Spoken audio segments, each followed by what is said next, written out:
भारत पाक मॅचवरनं राजकीय सामना रंगलेला आहे आणि अशातच आता भारत पाक मॅचवरनं ठाकरेंनी मोदींवर निशाणा साधलाय। गरम सिंदूर आता कुठे गेलं असा सवाल विचारत उद्धव ठाकरे यांनी मोदींवर टीका केली आहे। गरम सिंदूरचं आता कोल्ड्रिंक झालंय का असं ठाकरेंनी म्हटलंय, तर पंतप्रधान मोदी थापा का मारतात असा सवाल उद्धव ठाकरे यांनी विचारला। पंतप्रधान म्हणाले कि खून और पानी एक साथ बह नहीं सकता। आनंद की गोष्ट है, मेरे रगो रगो में खून नहीं सिंदूर, गरम सिंदूर बह रहा है। मग त्या गरम सिंदूरचं काय आता कोल्ड्रिंक झालं? थम्सअप, कोका कोला, चला चाय गरम गेला आता, ठंडा ठंडा ठंडा लो लिंबू सरबत गेला कुठे तो गरम सिंदूर? पाकिस्तान बरोबर तुम्ही क्रिकेट खेळायला परवानगी देताय? आपल्या देशाची टीम ही पाकिस्तान बरोबर आता क्रिकेट खेळणार, मग तुमचा गरम सिंदूर गेला कुठे? जो घराघरात जाऊन तुम्ही सिंदूर वाटणार होता तो सिंदूर गेला कुठे? लावायचं कुठे तो?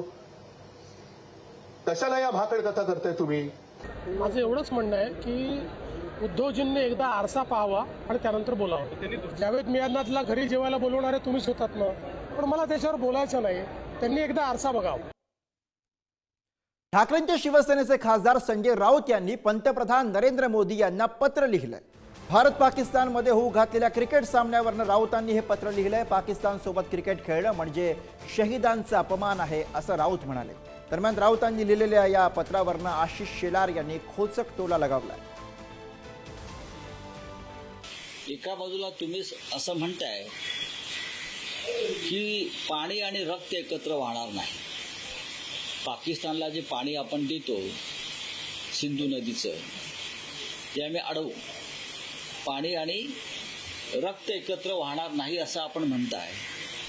मग क्रिकेट आणि रक्त एकत्र कसं जाईल याचं उत्तर त्यांना द्यावं लागेल।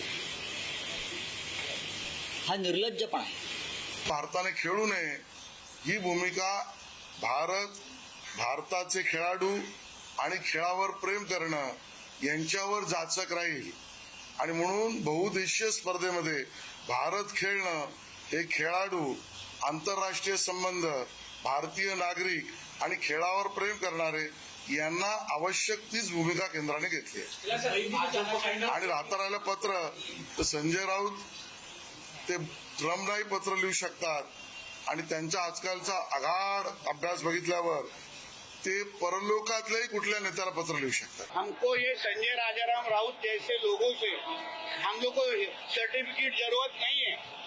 हमको पाकिस्तान को उसको लाइकी में रखना आता है। पाकिस्तान को मालूम है कि आज भारत देश का प्रधानमंत्री है ना, उनका बाप बैठा है उधर, इसलिए संजय राजाराम राउत ने कुछ भी बोला तो उसका हमको कोई फर्क नहीं पड़ता है। मगर एक सवाल संजय राजाराम राउत को पूछूंगा कि इंडिया पाकिस्तान के मैच के वक्त वो किस तरफ मैच देखने जाएगा? हम तो इंडिया की तरफ रहेंगे। ऐसा नहीं ना कि बुर्का डाल के ये स्टेडियम में पाकिस्तान को जय पाकिस्तान बोलते हमको दिखेगा।